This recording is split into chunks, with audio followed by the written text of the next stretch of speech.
సూర్యాపేట జిల్లాలో జరిగినటువంటి ఘటన దారుణ ఘటన అని కూడా చెప్పొచ్చు. అందరినీ కూడా కలిచివేస్తోంది. కుటుంబ కక్షలు ఒక చిన్నారి ప్రాణాన్ని బలి తీసుకున్నాయి.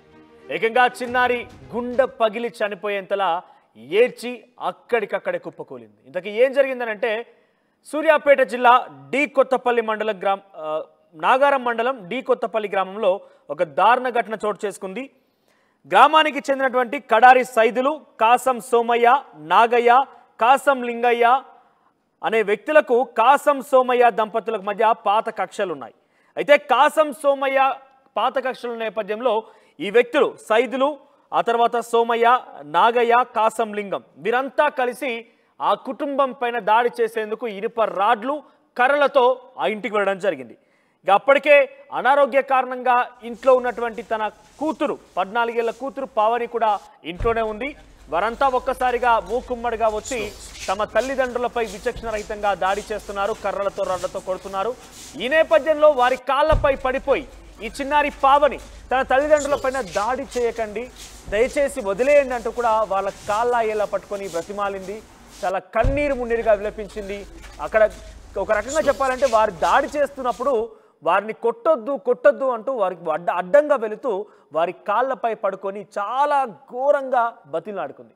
కానీ ఆ కుటుంబం ఎవరైతే దాడి చేసేందుకు వచ్చారో వారెవరు కూడా ససేమిరా వినలేదు.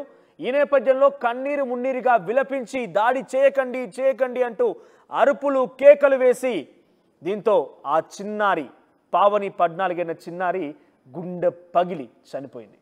సో ఒక రకంగా చెప్పాలంటే ఆ ఏడ్పుకి, ఆ దుఃఖానికి, ఆ భయానికి అప్పటికి అనారోగ్య కారణంగా ఉన్నటువంటి ఆ పాప మరింతగా అనారోగ్యం బారిన పడి ఆన్ ద స్పాట్లో వారు దాడి చేస్తున్న సమయంలోనే ఒక రకంగా చెప్పాలంటే హార్ట్ స్ట్రోక్ అని కూడా చెప్పొచ్చు, గుండె పగిలేలా విలపించి అక్కడికక్కడ కుప్పకూలిపోయి చనిపోయింది. ఈ ఘటన నాగారం మండలం, సూర్యాపేట జిల్లా నాగారం మండలం డి కొత్తపల్లి గ్రామంలో చోటు చేసుకుంది. ఒక 4 వ్యక్తులు కర్రలతో సోమయ్య కుటుంబాన్ని పై దాడి చేసేందుకు అక్కడికి వచ్చారు. సైదులు, నాగయ్య, కాసం లింగం అనే వ్యక్తులు అక్కడికి చేరుకున్నారు. సోమయ్య దంపతులపై దాడికి దిగారు. ఆ సమయంలో అనారోగ్యం బారిన పడినటువంటి తన కూతురు అక్కడే ఉంది. వాళ్ళ తల్లిదండ్రులపై దాడి చేస్తున్న నేపథ్యంలో కొట్టొద్దు అంటూ వాళ్ళ కాళ్ళ ఏలా పట్టుకుంది, గుండెలు పగిలేలా విలపించింది, ఏడ్చింది. కానీ వారు ససేమిరా అన్నారు. దాని స్పాట్లోనే అక్కడ దాడి చేస్తున్నటువంటి సమయంలోనే ఆ చిన్నారి పావని మృతి చెందింది. గుండె పగిలేలా విలపించి అక్కడికక్కడే కుప్పకూలిపోయింది. అయితే దాడి తర్వాత మీరు చూస్తే కనుక థర్డ్ బాక్స్లో ఎంత హృదయ విదారకమైనటువంటి దృశ్యాలంటే ఆ 14 ఏళ్ల చిన్నారి చనిపోయిన తర్వాత ఆ దాడికి గురైనటువంటి తల్లిదండ్రులు ట్రీట్మెంట్ తీసుకొని ఆ పాప చనిపోయిన తర్వాత ఆ మార్చరీ దగ్గరికి వచ్చి ఆ పాపపై పడుకొని గుండెలు పగిలేలా ఏడుస్తున్నారు. ఆ దృశ్యాలు నిజంగా హృదయ విదారకం అని చెప్పొచ్చు. చాలా ఇబ్బందికర దృశ్యాలు కూడా అవన్నీ. ఆ పాప డెడ్ బాడీపై పడుకొని వాళ్ళు విలపించే తీరు చూసిన తర్వాత ఎంతటి వారైనా కూడా డెఫినెట్గా కన్నీరు పెట్టక తప్పదు. ఎందుకంటే ఎవరు ఊహించినటువంటి ఘటన. అసలు ఆ పాత కక్షలకి ఆ చిన్నారికి ఏదైనా సంబంధం ఉందా?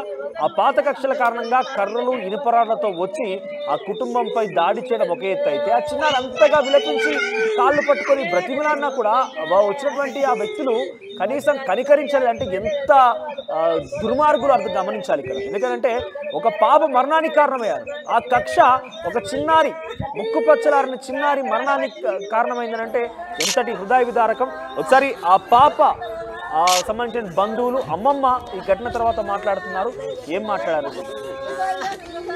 ఫోన్ చేసింది, దాడిని కొట్టిండ్రు రా, దాడిని కొడుతుర్రు రా దాడి అని ఫోన్ చేయగానే వస్తున్నా అమ్మా, ఎవరు కొట్టిండ్రు అంటే ఎవరోనే ఆయన అన్నాడు. అది అన్నాక వాళ్ళ అత్తయ్య ఫోన్ చేసింది, మేము ఇంకో చుట్టూ దిగు ఆగమైతే ఫోన్ చేసింది. దాడి అని ఓ బిడ్డ అని అని లేవలేకుండా ఎక్కుంటా పోయిండాడు. ఎక్కుంటా పోయి బిడ్డ నాకేం కాలే ఏం కాలే అని పండుకొని ఆడ నిలబడ కూకొని రాయితలేదు అని చేయిలు నలిసితే నా బిడ్డ పోయి అమ్మ దానికి ఏం లేదా అంటేనే ఉంది. అప్పుడు అయిపోయింది, దాడిని కొట్టిండు అని కొట్టింది. కడారి సైదుగాడు, కడారి సోమడు, కాసం కలింగడు ఎందుకు కొట్టిరు? ఏమో గట్ల మేమేం పంచాయతీ పెట్టుకోలే. వెనకటన్నాడో 15 ఏళ్ళ కింద పంచాయతీ ఉంటే అయిపోయింది. వాళ్ళకి మాకు కేసులు కొట్టేసుకున్నాం, అన్ని కొట్టేసుకున్నాం. ఎక్కడో ఆ పంచాయతీ లాంజ పంచాయతీ అప్పుడు అన్ని కేసులు కొట్టేది వాళ్ళకి మాకు సౌండ్ దేనికి? ఇప్పుడు మీకు భూతగాదాలు ఉన్నాయా? దేనివల్ల? లేదు, నేను దూరపెట్ట ఇది చేసుకుంటాను. నా బిడ్డకు బాగాలేదు, ఇక్కడికి వచ్చినంత నేర్చుకున్నాను. తాగొచ్చి ఎన్నో పడ్డాట. ఏం చేసి ఎవరెవరు కొట్టిరు? నేను కడారి సైదులు, కాసల కళింగము, కడారి సమయ వీళ్ళు ముగ్గురు కలిసి కొట్టిరా? నీకొక్కరికే జరిగిన దెబ్బలు ఇంకెవరికైనా? మా భార్య కూడా తాగి. ఇప్పుడు ఈ పాప, చిన్న పాప ఎట్లా చనిపోయింది? చిన్న పాప వీళ్ళు కొడుతుంటే ఇక దగ్గర ఉండి చూసేసరికి చచ్చిపోయారు మా వాళ్ళని. అంతేనా? కర్ర తగిలిందా? ఇక తాకిందో నేను అడ్డం పడ్డా, తాకింది తెలియదు, ఎట్లా అనేది నాకు తెలియదు. మళ్ళీ చనిపోయింది అని చెప్పిన తర్వాత నేను నడవలేని లేకుండా పోయి చూస్తే చనిపోయింది. ఈ పాప నీకు ఏమైతుంది? బిడ్డ, చిన్న బిడ్డ. నీకు ఎంతమంది పిల్లలు? నీకు ఇద్దరు బిడ్డ. ఒక పాప, బాబా, ఇద్దరు బిడ్డ. ఈమె చిన్న పాప. ఇంతకుముందు ఈమె అనారోగ్యంగా ఉండేనా? మంచి హెల్దీగానే ఉండేనా? మంచిగా ఉండేది, అంటే కొంచెం హాస్పిటల్ తీసుకుపోయినా కానీ ఆమె ఏంటంటే ఇక మంచిగా అన్నం తిన్నది. అప్పటిదాకా అప్పుడే తిన్నది అన్నం కూడా. అంటే ఏంది ఆమె హెల్త్ ప్రాబ్లం? ఏంది ప్రాబ్లం ఉంటే హాస్పిటల్లో చూస్తున్నాం, మంచిగా ఉన్నది. కానీ ఇక సడన్గా ఈ లొల్లిలో మెడిసిన్ స్టార్ట్ ఇది అది కలిపి వీళ్ళందరూ మమ్మల్ని చంపిదన్న ఉద్దేశంతో అనుకుంటున్నా. మరి కర్ర గిట్ట ఏమైనా తాకిందో, మరి రాడు గిట్ట తాకిందో కూడా తెలియదు. నీకు అన్కాన్షియస్లో ఉన్నావు కాబట్టి నీకు అర్థం కావాలి. నేను అడ్డం పడిపోయాను కదా, తెలియదు. వాళ్ళ నిందితులు ఉన్నారా? ఇప్పుడు దొరికిరా పోలీసు వాళ్ళకు? ఏమో మీరు పిటిషన్ ఇచ్చిరా? పిటిషన్ అయితే ఇచ్చాం. సో సూర్యాపేట జిల్లా నాగారం మండలం డి కొత్తపల్లిలో జరిగింది ఈ ఘటన. ఒక కుటుంబంపై, సోమయ్య దంపతులపై విచక్షణరహితంగా పాత కక్షలు దృష్టిలో పెట్టుకొని శత్రుత్వం పెంచుకొని వారిపై దాడి చేసేందుకు వచ్చారు కొంతమంది వ్యక్తులు. సో కాసం లింగయ్య, కడారి సోమయ్య, కడారి సైదులు, నాగయ్య వీరందరూ కూడా వచ్చారు. సోమయ్య దంపతులపై దాడి చేస్తున్న సమయంలో తన చిన్న కుమార్తె పావని, 14 సంబంధించినటువంటి కుమార్తె అక్కడే ఉంది స్పాట్లో. వారి తల్లిదండ్రులపై దాడి చేస్తుంటే వద్దని నిలువరించడంతో పాటుగా కాళ్ళ ఎలా పడింది, వారిని కొట్టొద్దంటూ కూడా దండం పెట్టింది, కాళ్ళపై పడిపోయింది. కానీ వారెవరు కూడా వినలేదు. దీంతో కన్నీరు మున్నీరుగా విలపించింది, గుండె పగిలేలా ఏడ్చి అక్కడిక్కడే కుప్పకూలిపోయి చనిపోయింది. దీనికి సంబంధించి రమేష్ జనోత్తర్ మనతో పాటుగా మరింత సమాచారం ఇవ్వడానికి. రమేష్, అసలు ఏం జరిగింది? ఆ దాడిలో బహుశా పావనికి ఏదైనా గాయమైందా? భావనికి కర్ర కానీ ఇంకేదైనా తగిలిందా? లేదంటే తన అనారోగ్య సమస్య కారణంగా ఇబ్బంది పడుతున్నట్టుగా తెలుస్తోంది. సో ఆ సమస్య ఏదైనా ఎదురైపోయి తను నిజంగానే గుండె పగిలేలా ఏడ్చి మరణించిందా? అంటే ఏం జరిగి ఉంటుంది ఆ సమయంలో?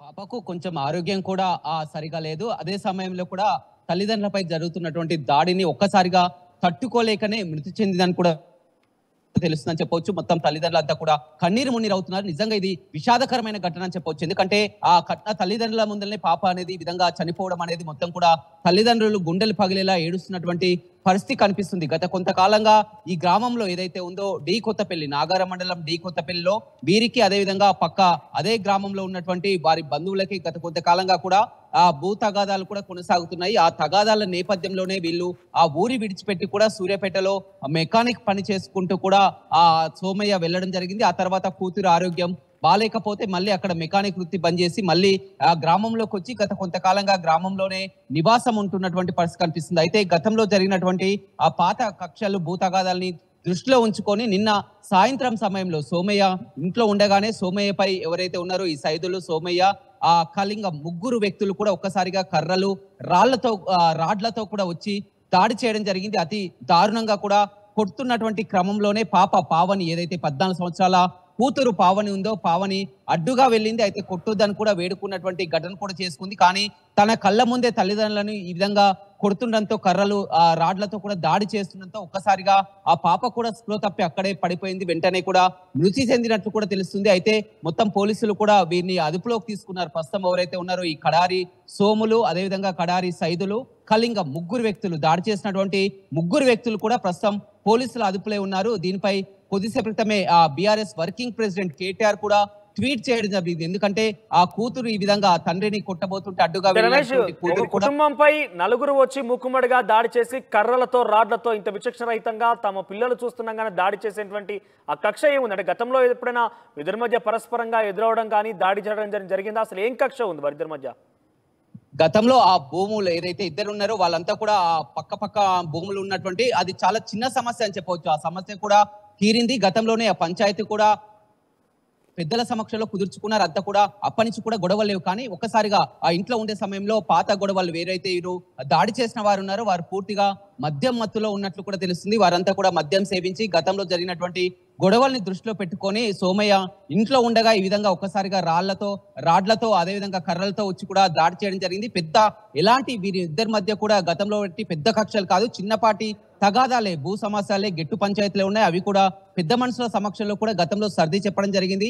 ఎలాంటి పెద్ద కేసులు కూడా లేవు. కానీ కేవలం ఇది మద్యం మత్తులో వారంతా కూడా మద్యం సేవించి గతంలో జరిగినటువంటి దృష్టిలో పెంచుకొని ఒక్కసారిగా ఆ ఇంటికి వెళ్లి దాడి చేయడం జరిగింది. ఏదేమైనప్పటికీ కూడా తల్లిదండ్రులపై దాడి చేయడం ఓకే అయితే కూడా తల్లిదండ్రులపై దాడిని తట్టుకోలేక తండ్రిని తన కళ్ళ ముందనే కర్రలతో కూడా దాడి చేస్తుండగా కూడా తట్టుకోలేక కూడా కూతురు మృతి చెందడం అనేది ప్రతి ఒక్కరిని కూడా కలిచి వేస్తుందని చెప్పవచ్చు. గ్రామంలో కూడా పెద్ద ఎలాంటి గొడవలు జరగకుండా కూడా ఇప్పుడు పోలీస్ పికెటింగ్ కూడా ఏర్పాటు చేయడం జరిగింది. నిందితుల ఇంట్ల వద్ద కూడా భారీ భద్రతను ఏర్పాటు చేశారు. ముగ్గురు నిందితులు ఏదైతే ఉన్నారో కడారి సోమయ్య కానీ కడారి సైదులు, కళింగం ఈ ముగ్గురు వ్యక్తులనే కొట్టినట్లు కూడా అక్కడ ప్రత్యక్ష సాక్షులు కూడా చెప్పడం జరిగింది. ఆ ముగ్గురు వ్యక్తులు కూడా ప్రస్తుతం కేసు నమోదు చేసుకొని పోలీసుల అదుపులోనే ఉండడం జరిగింది. ఏదేమైనప్పటికీ కూడా అయితే వారు చెప్తున్నటువంటి ప్రకారం గత కొంతకాలంగా ఆ కూతురు ఆరోగ్యం బాలేదని చెప్తున్నప్పటికీ కూడా కూతురు ఆరోగ్యం బాలేకున్నప్పటికీ కూడా కూతురు మాత్రం చనిపోయింది మాత్రం తన కళ్ళెదుటే ఆ తల్లిదండ్రులపై ఈ విధంగా దాడి జరగడాన్ని చూసి తట్టుకోలేకనే కూతురు మృతి చెందని కూడా ఆ బంధువులు ఆ తండ్రి కూడా చెప్తున్నటువంటి పరిస్థితి మనకు తెలుస్తుంది. మనోజ్,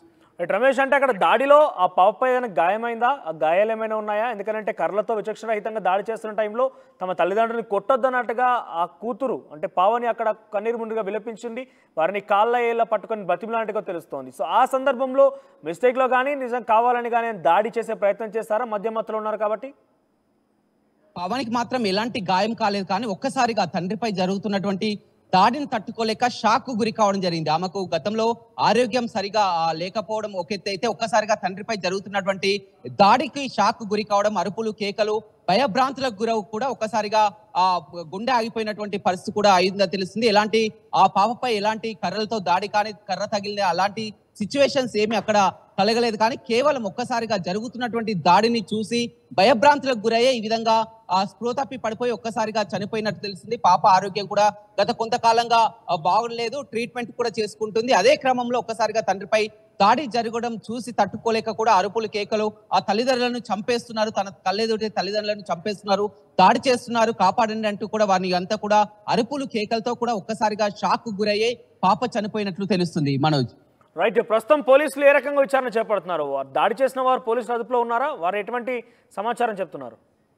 పోలీసులు మాత్రం ఆ సంఘటన స్థలం నుంచి వీరు అక్కడే ఎప్పుడైతే దాడి చేసి ఆ పాప ఎమ్మటే అక్కడ స్పృహ తప్పి పడిపోవడం, వీళ్ళని కొట్టిపోయినట్టే ఊరు దాటి పారిపోయారు. ముగ్గురు వ్యక్తులు ఏదైతే ఉన్నారో సైదులు, సోమయ్య, కళింగం ముగ్గురు వ్యక్తులు కూడా దాడి చేసి పారిపోతున్నటువంటి క్రమంలోనే కూడా పోలీసులకు సమాచారం అందించడంతో పోలీసులు కూడా వారిని పట్టుకోవడం జరిగింది. వారిపై కేసు నమోదు చేసుకొని ముగ్గురు కూడా ప్రస్తుతం పోలీసుల అదుపులోనే ఉండడం జరిగింది. వారిపై కఠిన చర్యలు తీసుకోవాలని అంతా కూడా కోరుతున్నారు. అయితే ఇప్పుడు మాత్రం ఇంకా తల్లిదండ్రులు మాత్రం ఆ దెబ్బలు ఒక ఎత్తు అయితే తన కళ్ళ ముందే కూతురు చనిపోవడం అనేది ఒక్కసారిగా వారు తట్టుకోలేకపోతున్నారు. పూర్తిగా శోక సముద్రంలో మునిగిపోయినటువంటి పరిస్థితి కనిపిస్తుంది. ఆ గ్రామంలో మొత్తం కూడా విషాద ఛాయలు జరుపుకున్నాయి. గత కొంతకాలంగా ఈ గొడవలకి దూరంగానే ఆ ఊరు కూడా వదిలి వెళ్ళడం జరిగింది. సోమయ్య ఏదైతే ఉందో గతంలో ఇలాంటి పంచాయతీలు జరుగుతున్నాయనే ఊరు విడిచి కూడా సూర్యాపేట పట్టణానికి చేరుకొని అక్కడ మెకానిక్ గా పనిచేస్తున్నారు. అయితే అక్కడ మెకానిక్ గా పనిచేస్తున్న క్రమంలో కూడా పాప ఆరోగ్యం కూడా సహకరించడం లేదని తిరిగి ఈ మధ్య కాలంలోనే ఆ సొంత గ్రామం నాగారానికి కొత్తపల్లి ఊరికి చేరుకోవడం జరిగింది. అయితే ఈ ముగ్గురు వ్యక్తులు మాత్రం ఆ మద్యం మత్తులో ఉండగా గతంలో జరిగినటువంటి గొడవలను దృష్టిలో పెట్టుకొని వీరంతా కూడా వారి యొక్క సమీప బంధువులే పాలోలని తెలుస్తుంది. మొత్తం దృష్టిలో ఉంచుకొని ఆ మధ్య మధ్యలో ఒక్కసారిగా విచక్షణ రహితంగా కూడా కర్రలు రాళ్లతో కూడా దాడికి దిగడం జరిగింది. ఆ దాడి చేస్తున్నటువంటి క్రమంలో కూడా తన తల్లిదండ్రులని చంపొద్దంటూ కూడా పాప ఒక్కసారిగా అరుపులు కేకలతో కూడా షాక్ గురై కూడా పాప అక్కడ చనిపోయినటువంటి పరిస్థితి అయితే సిచ్యువేషన్ ఉందని చెప్పవచ్చు Manoj. Right Ramesh, thank you for the updates. మొత్తం మీద సూర్యాపేట జిల్లా నాగారం మండలం డి కొత్తపల్లి గ్రామంలో ఈ ఘటన చోటు చేసుకుంది. 14 ఏళ్ల చిన్నారి పావని తల్లిదండ్రులని పాత కక్షల కారణంగా ఇతరులు వచ్చి దాడి చేస్తుంటే కొట్టొద్దు అంటూ కన్నీరు మున్నీరుగా విలపించింది. వారి కాళ్లపై పడి బతిమలాడుకుంది. కానీ వారెవరు కూడా వినకపోవడంతో కన్నీరు మున్నీరుగా విలపించి తల్లిదండ్రులపై తమ ఎదుటే ఈ రకంగా దాడి జరుగుతోంది. వారి ఒంట్లో నుంచి రక్తం కారుతున్న నేపథ్యంలో చూసి తాళలేక అక్కడికక్కడే గుండె పగిలేలా ఏడ్చి మరణించింది, కుప్పకూలిపోయింది. సో ప్రస్తుతం మీరు చూస్తే కనుక సెకండ్ బాక్స్లో కనబడుతున్న దృశ్యాలు ఆ చిన్నారి రైట్ సైడ్ ఫస్ట్ బాక్స్లో కనబడుతున్నటువంటి ఆ పావని మరణించిన తర్వాత తనని ఒక ఆసుపత్రి మార్చిలో ఉంచారు. ఆ తర్వాత అక్కడికి వెళ్ళినటువంటి తండ్రి గాయాల పాలయ్యాడు, నడవలేకపోతున్నాడు. అప్పటికే ఆయనపై చాలా దాడి జరిగింది. సో కట్లు అంటే తలకి గాయం కనబడుతోంది మనకి. అవన్నీ కూడా పట్టుకొని ఇద్దరుల సహాయంతో అక్కడికి మోసుకొని వెళ్ళిన తర్వాత ఆ చిన్నారి పై పడుకొని ఆ తండ్రి ఏడ్చినటువంటి ఆ దృశ్యాలు చూస్తే కనుక